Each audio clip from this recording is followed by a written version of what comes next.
What's up guys, welcome back to the channel. In this vid I'm going to be going over the most optimal keybinds that you can possibly use in Fortnite. Alright, so the goal of optimal keybinds is to spread the amount of keys pressed on each finger as evenly as possible while maintaining complete movement. And basically what that means is that you want to keep your fingers on WASD as much as possible. So you want to keep your ring finger and pointer finger on A and D as much as you can.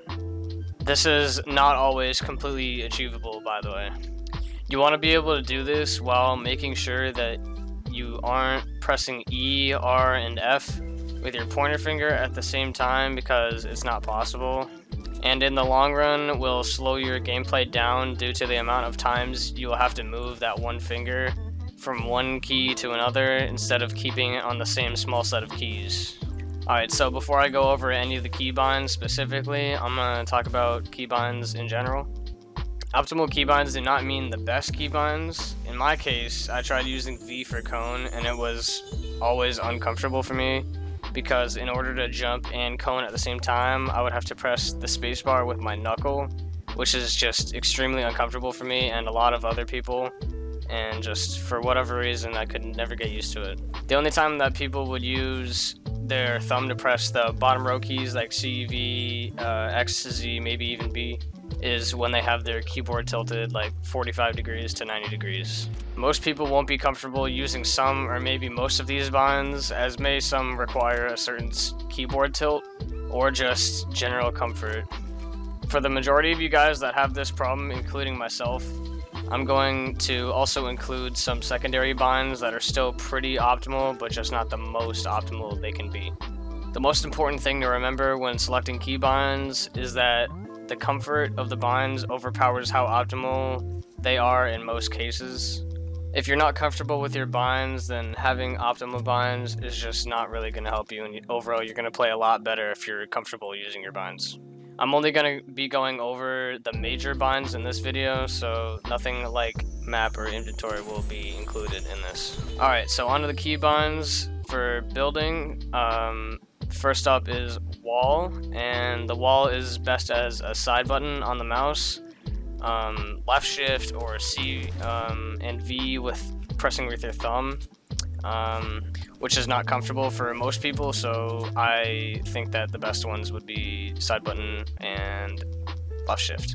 Okay, so the reason for this is because you have to take your wall out a lot, and I only recommend using left shift and C or V if you have a strong pinky for shift and are comfortable pressing C or V with your thumb. Some other binds that work but aren't as optimal are F, E, and Q, and caps lock and left alt.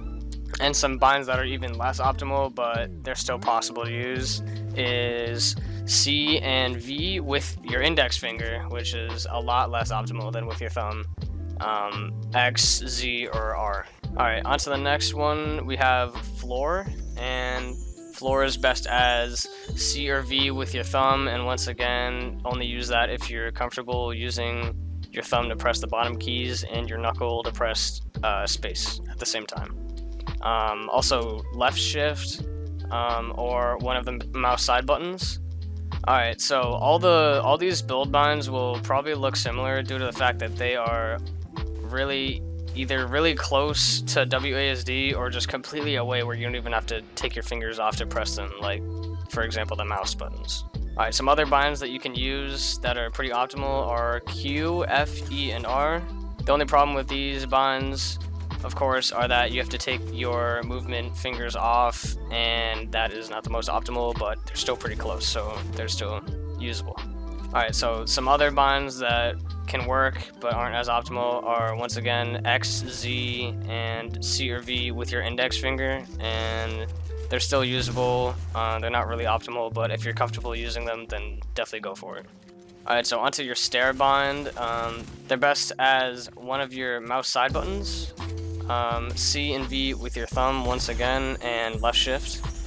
And for stairs, you really just want something completely off WSD or just not on your index or ring finger like before. Some secondary binds that work for this are F, R, E, and Q, and some binds that aren't as optimal but may be comfortable are Z, X, and C and V with your index finger. Alright, so for the final build bind, we're gonna talk about the cone. And the cone is best as one of your side mouse buttons, left shift and C or V with your thumb once again. And same as the ones before, it doesn't need to be spammed, it just needs to be able to be placed at any given time. Some other binds that you can use are FEQR, caps lock, left alt. Some other binds that aren't as optimal but can be comfortable for you are Z, X, C, or V, and with your index finger. Alright, so onto the edit key. The popular consensus is that E and F are the best binds for the edit key, and although it is bound to your index finger, you need to be able to spam the edit key. Fingers like your pinky and thumb can't really spam as fast as your index finger can. You can try it out yourself, you really just cannot spam it as fast, so you can try it. You also want to make sure that your edit bind is not a mouse button, because when you press your mouse button, it really affects your aiming, and you want to be really precise when you're editing. Some other binds that can work are left shift and C and V with your thumb, R, Q, and caps lock. And some other binds that aren't really optimal but can be comfortable for you are X, G, C and V with your index finger, Z, and left alt. Alright, on to crouch. Crouch is best as left shift, left control, or C if you press it with your thumb. The reason for this is because crouching is a really important key that you need to keep off your movement fingers. And in my opinion, one of the main benefits of switching to keyboard mouse is your ability to crouch while aiming and strafing. Spam crouching is also a really good strategy when you're trying to win a plume fight. Alright, so for your inventory slots, your weapons and pickaxe, it's mostly personal preference, but a lot of the times you'll see people using the number keys and just any key near WASD.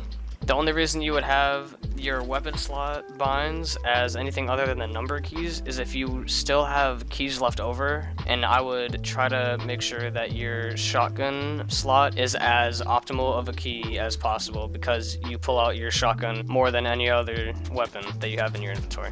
And the only time that you should be pressing these keys is before the fight or during the fight while jumping, so they really don't need to be that much of optimal binds, because it's not that important to be able to press them on the fly extremely comfortably. Alright, so that is everything you guys need to know about optimal keybinds in Fortnite Chapter 2 Season 3. You guys can discuss in the comments which keybinds you think are most optimal, whether you agree with my statements or not. If you guys enjoyed the vid, make sure to drop a like and sub with notifications if you haven't already. I hope this video was helpful for any of you guys switching to keyboard mouse needing new binds, or for just any of you who have already been playing keyboard mouse and are looking for new binds. My name is B-Ry, and I'll see you in the next one, boys.